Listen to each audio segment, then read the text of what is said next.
All right, here we go. Salute to Knicks Nation on this Friday afternoon. Elimination Friday, if you will, man. CP the Franchise, my guy Dexter Henry in the building of New York Post Sports. New York got game amongst many media properties. And joining us today, you know, we thought we were getting rid of him after a great steak dinner, a meeting of the minds, if you will. But he's still here, and his team is still hanging on. So we got to talk with our guy, Eric Newman, man.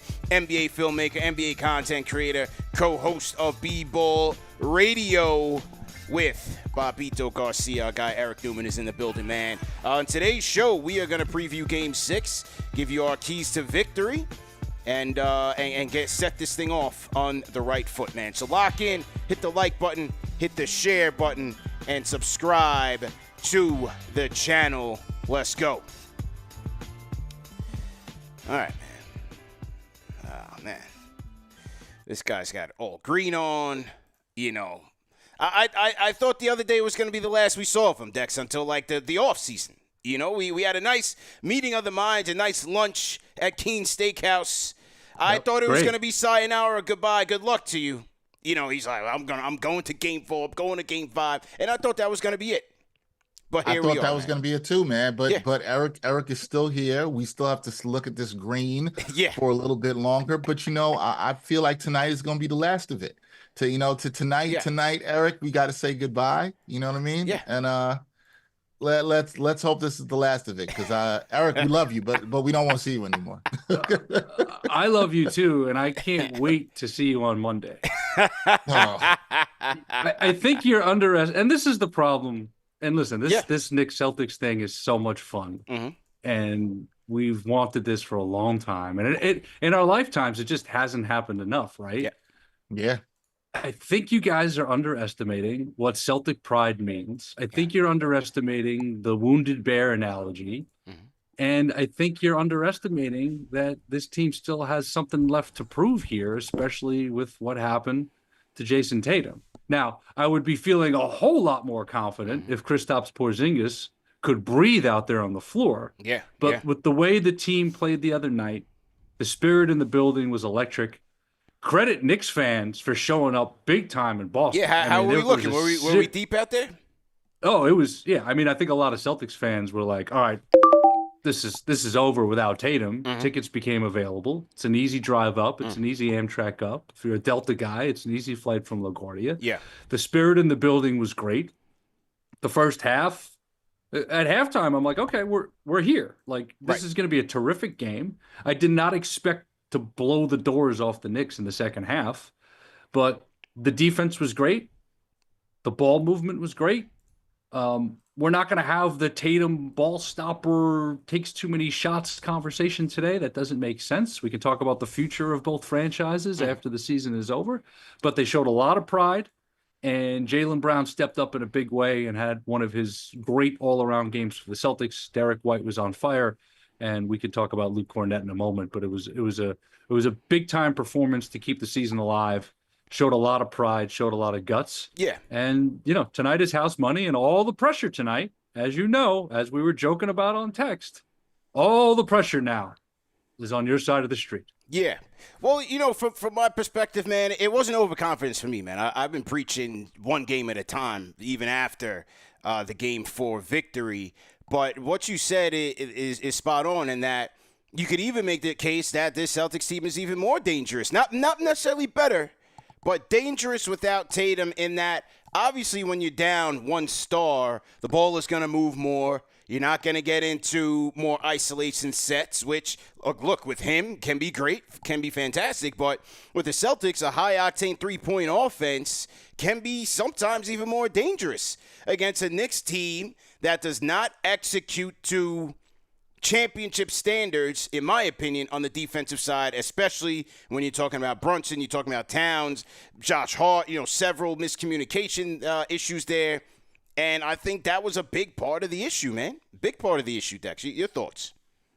Yeah, I expected the Celtics to come out strong on Wednesday. You know, I thought the Knicks would figure out a way to close it out. I'm kind of like Eric. I guess I was surprised. I didn't think they'd get their doors blown off.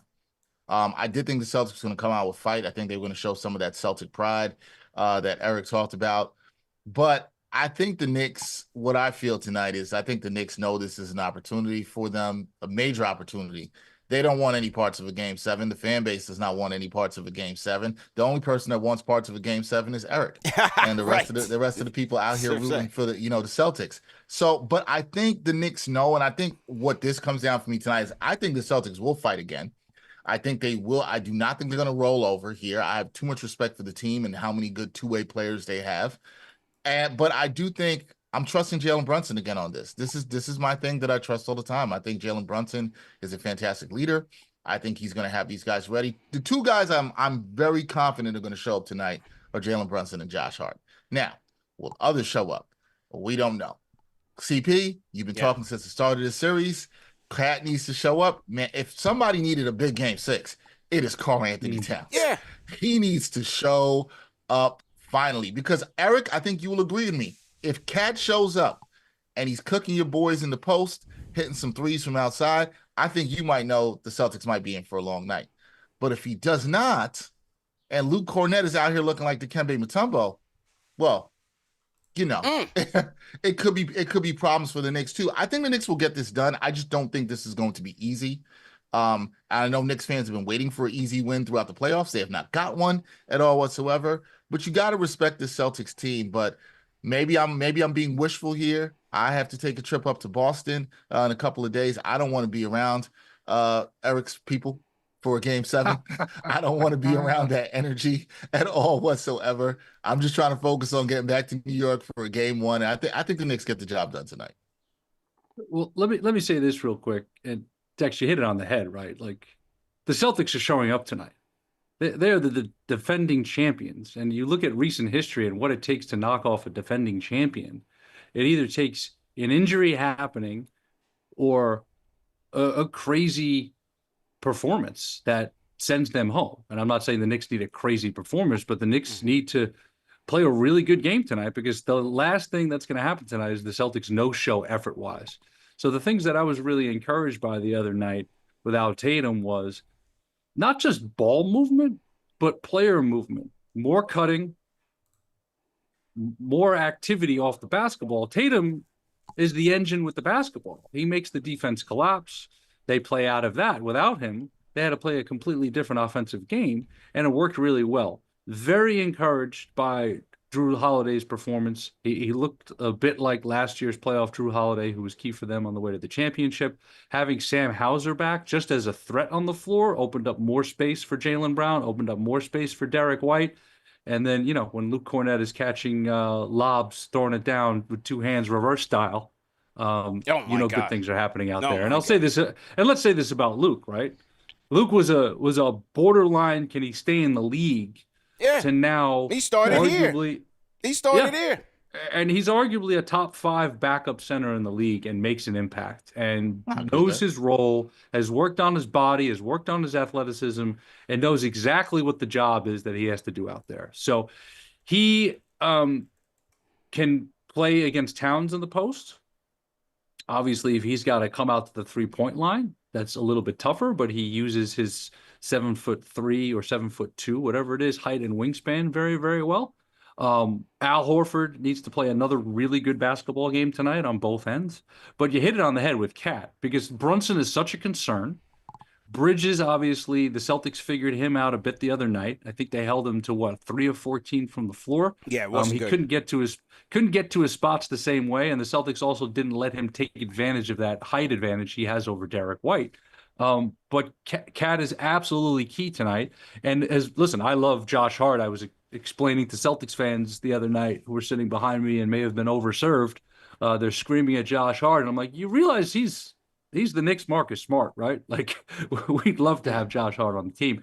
You can't expect Josh Hart to make 5 threes, but you can expect Josh Hart to play his ass off, and he's going to do that tonight. So I think the other night, real quick, was Jaylen Brown saying, you know what, it's time for me to guard Brunson. And that had a big impact on the game. and you can expect more of that tonight, and we'll see how the Knicks combat that. That was big, and I thought that was a big turning point because not only did he play very good defense, which Jaylen Brown does play very good defense, but also I thought the mental aspect in terms of Brunson trying to win the game, win that battle, that personal battle against Jaylen Brown and Josh Hart. I thought that kind of led to the Knicks' demise in the third quarter because, as you remember, Jaylen Brown started that third quarter off with a crazy deflection, save inbounds. Like, those are the momentum shakers in these type of games. The crowd is going crazy. I'm sure, Eric, you were going ballistic about it and all of that. But, I'm watching that. I'm like, damn, that's not a good sign, and that certainly turned things in that third quarter. But, Dex, to your point, Towns. This is why I said way back when I had my list of plays. Now, listen, Towns has had a great year. This is not to throw the guy down, all right? But I'm just being who I am. The hesitancy I had in terms of trading for Karl Anthony Towns is the question that still remains. When are you going to deliver in a big spot for your team? The Detroit series, yes, he had a couple of moments, but the stakes are getting higher now, bro. And 2 for 13 in the series is not going to cut it. The Space Ghost defense is not going to cut it. When you pick up your second foul and you're staying on the court because we need you, and Derek White tips the shot, and all of a sudden you got him in a sleeper hold, that is not smart basketball, my guy. You are hurting your team, and right after that, he's on the bench. So you knew from that point he was cooked in terms of impacting the game. Defensively, he has to lock in, especially when Mitch is not on the floor.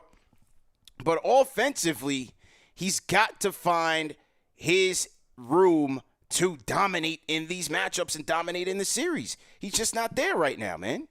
Yeah, there's a couple points you made there, CP, that I like. And the first of all is that I think, we've been looking for this monster game from Towns, this 30-plus point, 20-plus rebound game from Towns. And that will be lovely. But what's even more important to me is, can he stay on the floor? That was my question when the Cat trade went down. I never bought into the he's soft notion. I'd always thought that was unfair for him. I thought he played pretty good, really good, actually, during the playoffs last year, except for the Western Conference Finals. The problem with him is these dumb fouls that'll keep him off the floor. And it kills the Knicks' momentum. It kills their spacing opportunities on offense. So even if he's not having the 30-20 game that we are envisioning out here, just him being a threat out there is so valuable. And when he's not out there, it makes life easier for the Celtics or any other team that is good defensively there, right? That's the thing. The other thing for me is, look, this isn't the first time we've seen this in this series. We saw it in the Detroit series. They put Tobias Harris on him. They'll put all these small dudes on him. And sometimes I'm like, man, why can't Cat just back these dudes down, punish them, and finish? And then I saw early in the game, 5, they give him the ball. We've seen this many times. Drew Holiday's on him, and Cat can't move Drew Holiday, who's a fantastic post defender. So this is all credit to Drew Holiday.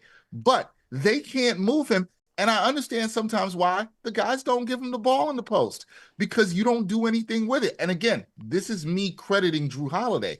But at some point, Cat, being the big body you are, being the 7-footer that you are, you got to get it done.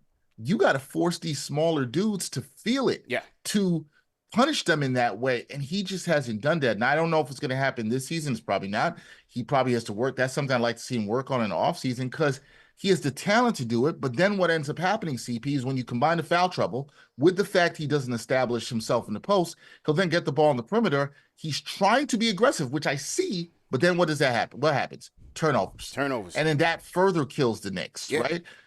Cat's just got to be controlled. He's got to be, I think you said, locked in on defense. I agree with you 100%. But the other thing is, you got to be available. You got to be on the floor. If you're not on the floor, you're not helping this Knicks team at all whatsoever. So for me, Cat can't be in foul trouble tonight. If he is in foul trouble, that is advantage Celtics.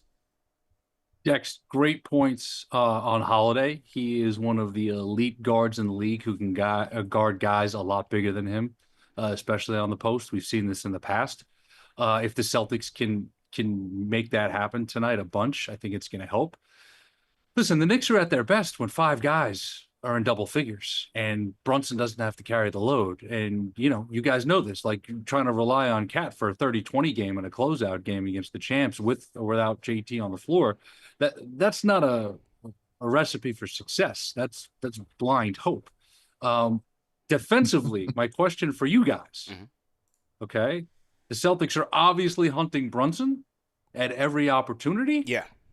So does the Knicks game plan now change after watching the first film without having to worry about Jason Tatum? Are you no longer auto switching? Are you going to fight through? Are you going to hedge and recover? Because I'll tell you this, they're going after Brunson again tonight. And they're going to make him play defense on the basketball and put him in pick and roll situations as much as possible. Obviously, he fouled out the other night. They are hunting him. So what are the Knicks adjustments going to be on defense? Because you know what the Celtics are going to come out and try to do. They got to switch everything, man. I don't think they can afford to leave a guy open. I mean, Derek White, they're leaving Derek White wide open. You were there. Wide open threes, Derek White. Their most deadly. Off simple action. Very simple action. Their most deadly three-point shooter, fearless. Wide open threes. You can't have that tonight in the Garden, bro. The guy has, when he's locked in, and he looks like a nice guy off the court, but when he's locked in, he's emotionless out there on the court, Eric, as you know. This guy is a stone-cold killer, especially from downtown. You can't have that happen. He set a good tone in Game 4 as well at the Garden. Can't have that happen tonight, man. Yeah, I'm not changing. I'm still switching everything just because I'm going to respect what this Celtics team has done from downtown, as CP said, particularly Derek White. Even with no Tatum, I still think you have to bring this defense. Now, if you start playing hedge and recover with a little bit of drop that we've seen, this is where we come back with Cat, because they're going to put Cat in that 1-5 pick and roll action. And Cat has not read well. We saw this in Game 3 where the Knicks were still switching everything, and Cat was dropping back too far. OG's trying to get him to come up. You got to keep that same aggressiveness. And this, I will say, this is kind of like Game 4 for me again. The Knicks have to be locked in on defense from the start. Yeah.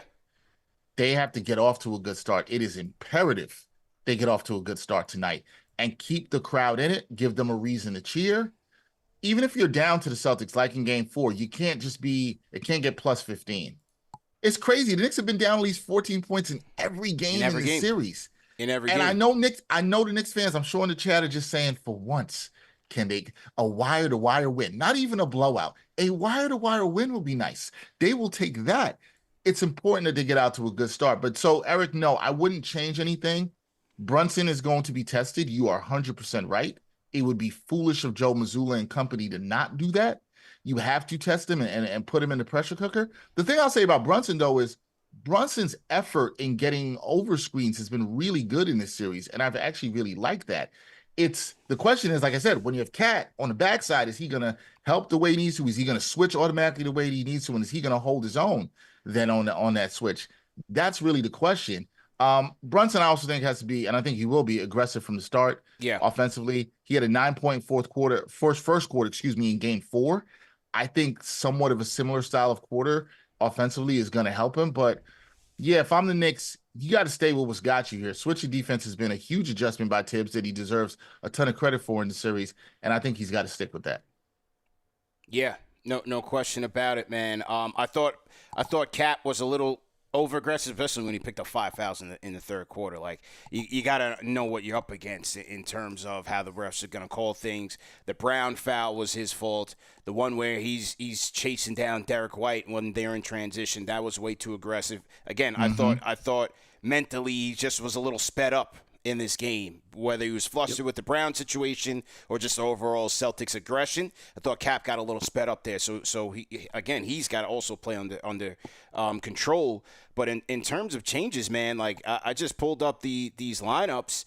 You know, that third quarter where the Celtics outscored the Knicks by 15 points, and the coach does not make any type of change to, one, put in the Block Ness Monster, who was having a dominant game on both ends of the floor, or put in a Deuce McBride to help with your on-ball defense. I thought that was a big mistake by Tom Thibodeau. And in this Game 6, I'm going to those guys early. Like the Josh Hart minutes, look, it's a give and take. He's your glue guy. He's your Mr. Intangibles. I get it.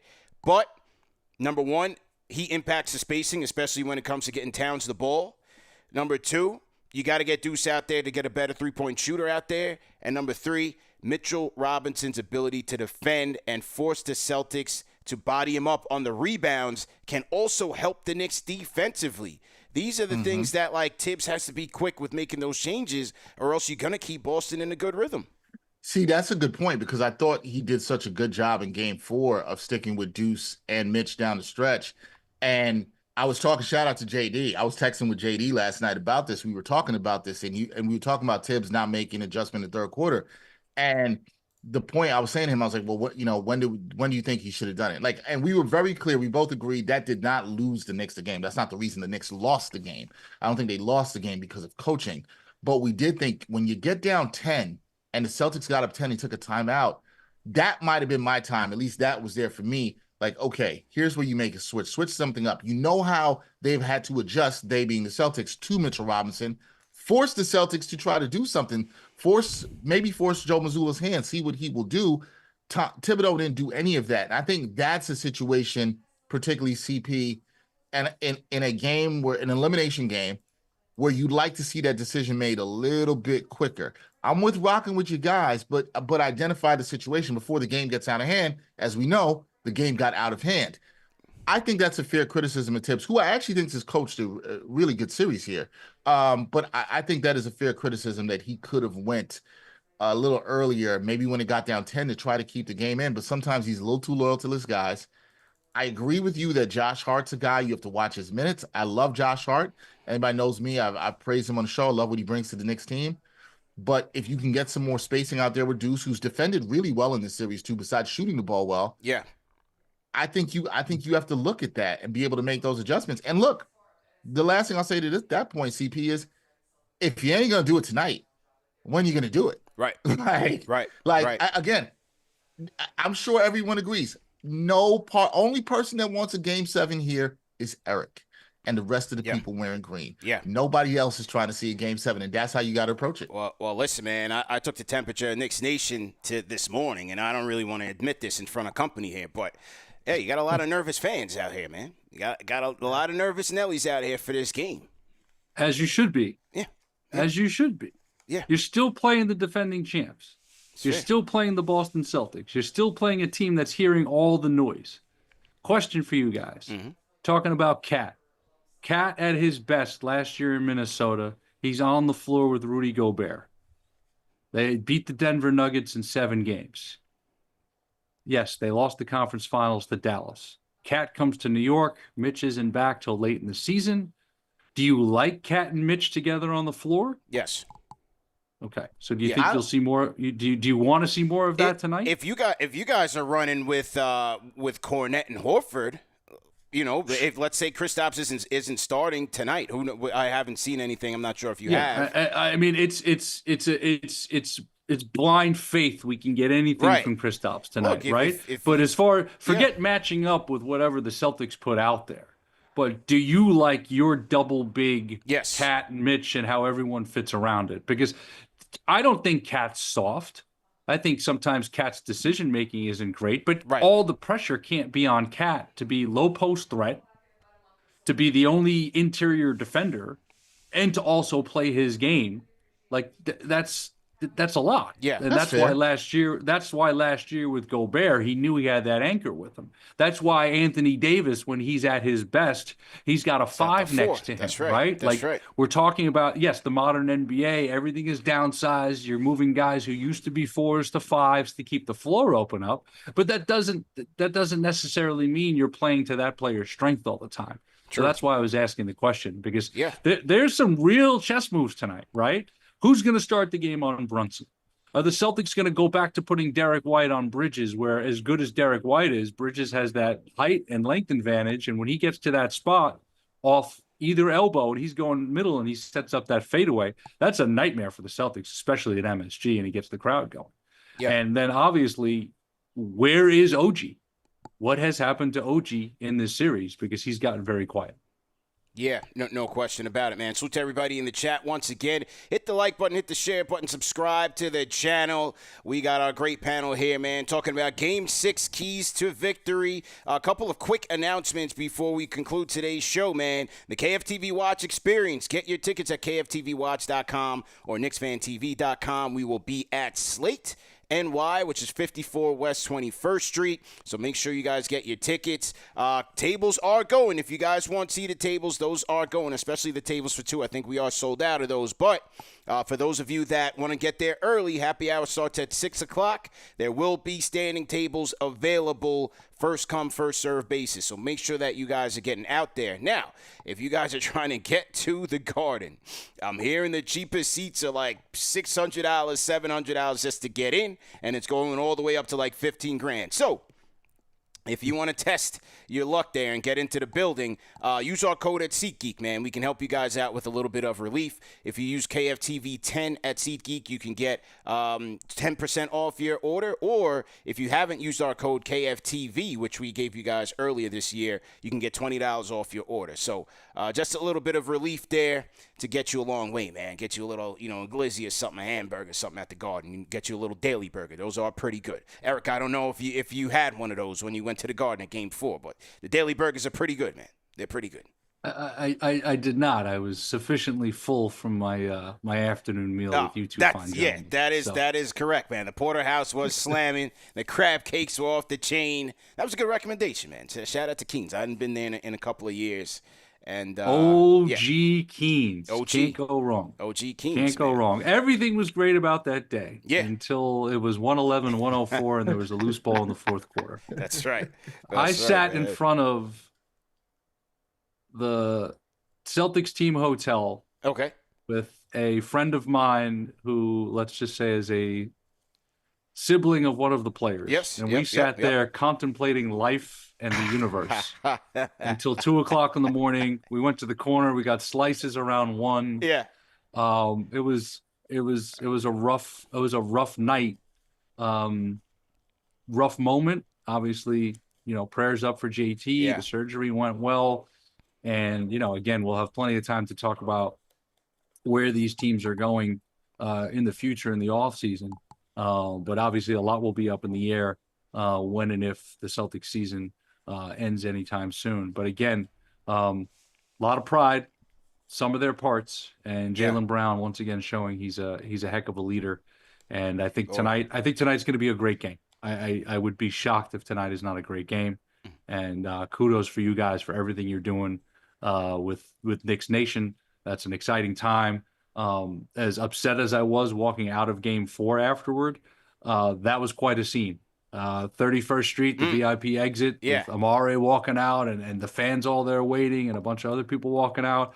But, you get to 7th Avenue and, hopefully everybody got home safe. Yeah. It also felt like, one of those movies where society is on the edge. It was wild. It was wild out there. And it's understandable, the excitement and everything. Sure. It's been a long time for the fan base to feel like, okay, we've got a real shot at the finals, right? And, to get there, you gotta knock off the champs. And listen, if the Knicks move on, they're going to have a heck of a series waiting for them with the Pacers. And that turns the page back to that great rivalry, and obviously with what you thought you guys could have achieved last year against them if healthy.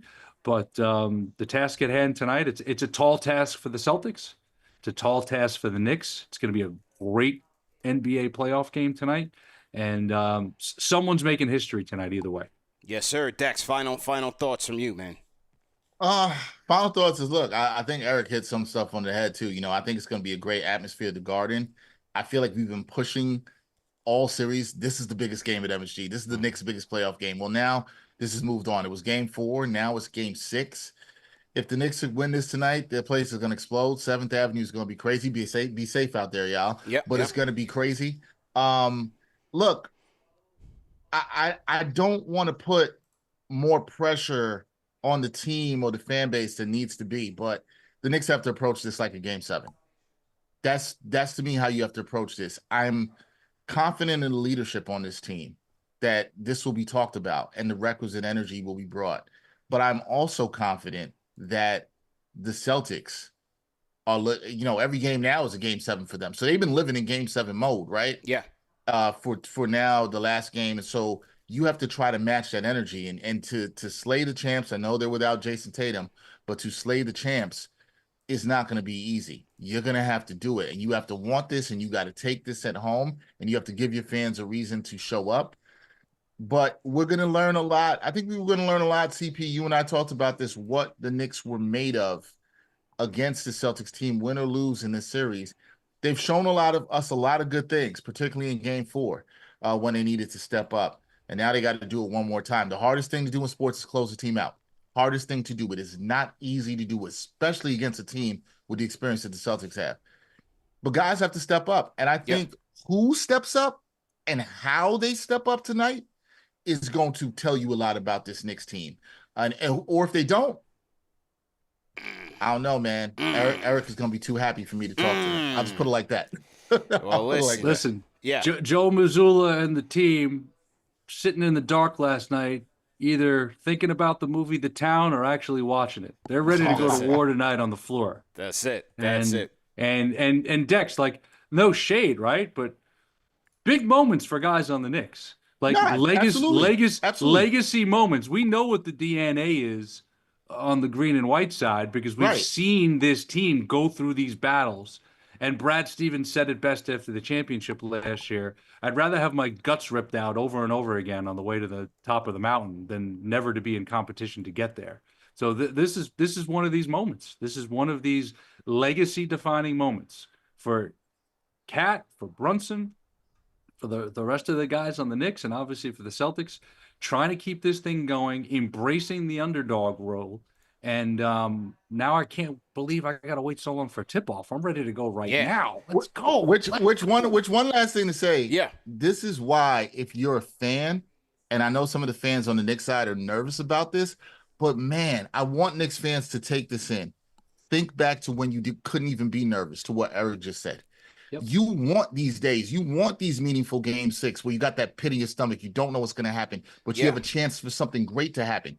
This is what loving sports, and I love it for covering it and being a fan and all this stuff. This is what you have to love about it. You want these game 6s, and great players want these moments too. And we'll see who rises to tonight. And hopefully it's a good night for the Knicks fans. And hopefully Eric is, he has to get himself a steak dinner and cry into it tonight. That's what we're hoping for. A little tears on the porterhouse out there in Cali. That's what we're hoping for. That's right, man. Well, back to my green juice, regardless after the game tonight. Well, listen, man. We'll see what type of show we're gonna have on Monday. Is it a debrief? Is it another keys to victory? But fellas, we definitely appreciate it, man. Great panel as usual. Dex, who you got on tonight? On with us tonight is going to be Sean Hardy from Knicks Film School. Okay. My guy Sean will be Sean with a W. He will be on with us tonight, watching the game. We'll see what we can do. It should be a fun one. Should be fun. Let's go, man. Eric, the Storm documentary. The Storm NYC, Storm NYC podcast on St. John's and NYC Hoops. We'll have a new episode dropping Monday with the one and only Zuby from the Red Storm. So they're returning big man. So that drops Monday. B-Ball Radio, our episode out right now is with the great Rod Strickland. And just posted a new clip on social today, which will have everybody rolling as Bobito asked him a gem of a question. So check out at B-Ball Radio, check out at the Storm NYC. And hopefully I'm talking with you guys on Monday. And if this is the last night of the season for the Celtics, this has been awesome talking Celtics with you guys this season. And I will be ready to come back for conference finals and finals whenever you need me, regardless of what happens tonight. So appreciate you guys. This has been awesome, and let's keep this going. There we go. All right, fellas, great show, man. We will catch up on the text chain for sure. But great show, man. Make sure you guys are following our guys. Salute to everybody in the chat once again. Hit the like button, hit the share button, and subscribe to the channel. It is game day. Let's go, man. Let's go. If you're scared, go to church, man. See the hat against all odds in stores now at KnicksFanTV.com, man. We had a bit of a shipping delay from our manufacturer, but the snaps are here. So everybody that did order their snaps, we're going to start shipping those out starting today, man. So your snap should be getting to you within the next few days, man. Against all odds, a new era seal of approval. Oh, also on the other side, got the KFTV logo on the other side. Yeah, it's looking real nice. But anyway, watch party. Get your watch party tickets at KFTVWatch.com or KnicksFanTV.com. Also want to shout out one of our sponsors of the night, man, as we talked about some of the injuries. What's up with Kristaps Porzingis? Nobody knows, but hey, take your time getting back. But shout out to one of our sponsors of the night at Morgan & Morgan, America's largest injury law firm, man, with over $25 billion recovered, over 500,000 clients served. Morgan & Morgan has been fighting for the people for over 35 years. So if you have been injured and you think you have a claim, hey, you deserve to be paid. Remember, all law firms are not the same. And the one great thing about Morgan & Morgan is that it's free. Their services are free unless you win. All right, so hey, if you win, go ahead and throw us a little super chat for the referral. But you can go check them out at forthepeople.com/KFTV. That's forthepeople.com/KFTV, or dial #529 from your cell phone to get in contact with our friends at Morgan & Morgan today. All right, man. Who else we got in the chat? Let me salute some of my franchise channel members. I'm hyped right now. Man. I ain't nervous. You know, a lot of people talking about I'm scared, whatever. Nah, man. We Gucci, man. We got to lock in. As these guys said, it's legacy time. It's money time. It's killer instinct time. When are we going to have that killer instinct? We can't talk about, you know, how special the season could be and what we could do and where we could go if we can't put these guys to bed. And the champs showed the Knicks in Game 5. They got beat down. They said, oh, yeah, I thought you was coming in here to take the... Nah. So they had other plans. Knicks are going to go out there. I want 48 minutes of basketball. 48 minutes. All right? Who's your X Factors for tonight, man? My X Factor is going to continue to be Mitchell Robinson. You know, Celtics haven't had an answer for him. He dominated them in Game 5, and I'm expecting another big performance by our guy, Mitchie. All right? I'm expecting another big performance, man, by our guy, Mitchie. So, salute to everybody in the chat once again. Hit that thumbs up button for you boys. What else we got here? Let me see who else. Franchise channel members, go ahead and throw a salute in the chat. Shout you guys out. Gregory Weiner, salute Will Latimer. I see you, Will Latimer. Shout out to Gotcha Open, always in here. Bobby Elliott. Shout out to the Australia-New Zealand squadron, because we got a lot of people out there. Bitter Bulldog, salute to you. Bobby Elliott. Shout out to my guy Kane. Yeah, my guy Kane sometimes is out here, man. Shout out to Australia-New Zealand, holds us down heavy. Armand Dutta, Dermot Morris, big up yourself. Sean Boy, let's go. Salute. TM says we do. It's time, man. Zach out in LA, let's get it. Lopez, always in here. Peter Fury, always in here. Talento, salute. Flow 174, respect Shaq. J Rose, I see you, man. J Rose, salute to you. Chris, Timothy Dantzler, salute, man. Shout out to Timothy, man. Big up yourself. Who else we got in here, man? I'm looking at for the family in here. I see, okay, respect Papa Giorgio. Salute to you, man. Salute to my guy, Tibbs We Trust. Salute to him, man. Absolutely. One more sponsor I want to shout out, our guys at Bear Mattress. Go to bearmattress.com to get 40% off site-wide. Hey, don't sleep on Bear Mattress, man. When you're making a mattress purchase, that is a quality investment that you need to make. You're sleeping for a lot of the years of your life, so make sure you're getting something with comfort. And with Bear Mattress, best thing is that they pair you with a mattress based on your sleeping lifestyle. So you fill out a quick survey on bearmattress.com. They pair you up with one of their many beds, and then they send it to you, man. They sent me the Elite Hybrid, over 4,000 reviews, 4.5 stars, and I definitely recommend it, man. Great cooling technology, keeps me cool, you know, no more night sweats and things of that nature. And it is award-winning by many, many publications. All right, so use our code KFTV for 40% off site-wide. You get your mattress, you get 2 pillows, and they have a 120-night mattress trial. So if you're not satisfied with it, you call them up, they send you money back, and that's it, man. Hassle-free. Okay? All right, man. Back to the Grizzly. Anybody coming to Slate, we'll see y'all out there. It's going to be a movie. It's going to be insane. Eric L. beats in the 1s and 2s. Yeah, Slate is going to be crazy, and looking forward to seeing you guys there. Let me shout out some of the Super Chats that came in. GQ, $10 Super Chat says, a legacy kind of night for New York, Knicks and Yankees. Yeah, I know it's Subway Series, man, but you know what? I can't even pay attention to baseball right now.